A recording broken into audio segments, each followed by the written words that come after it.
Matthew chapter 13.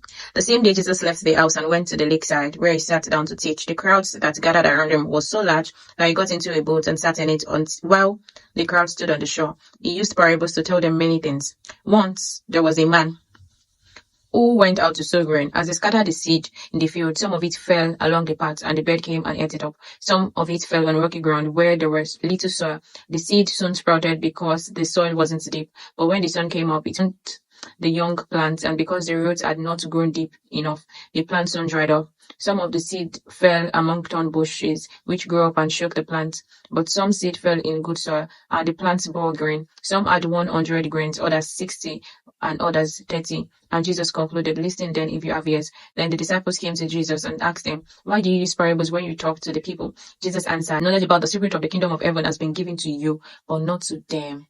Do you see the emphasis there? For the person who has something will be given more, so that he will have more than enough. But the person who has nothing will have taken away from even the little he has. The reason I use parables in talking to them is that they look but do not see, they listen but do not hear or understand. So the prophecy of Isaiah applies to them. These people will listen and listen but not understand. They will look and look but not see, because their minds are dull and they have stopped up their ears and have closed their eyes. Otherwise, their eyes would see and their ears would hear and their mind would understand.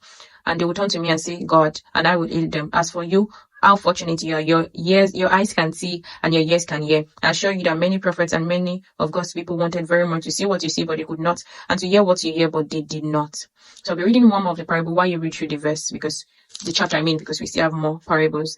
And let me know what stood out to you there. So listen then and learn what the parable of the sower means. Those who hear the message about the kingdom and do not understand it are like seed that fell along the path. The evil one comes and snatch away what was sown in them. The seed that fell on rocky ground stand for those who hear the message gladly as soon as they hear it, but it does not sink deep into them, and they don't last long. So when trouble or persecution comes because of the message, they give up at once. The seed that fell among thorn bushes stand for those who hear the message, but the worries about this life and the love of riches shook the message, and they do not bear fruit. And the seed sown in the good soil stand for those who hear the message and understand it. They bear fruit, some as much as 100, others 60, and others 30.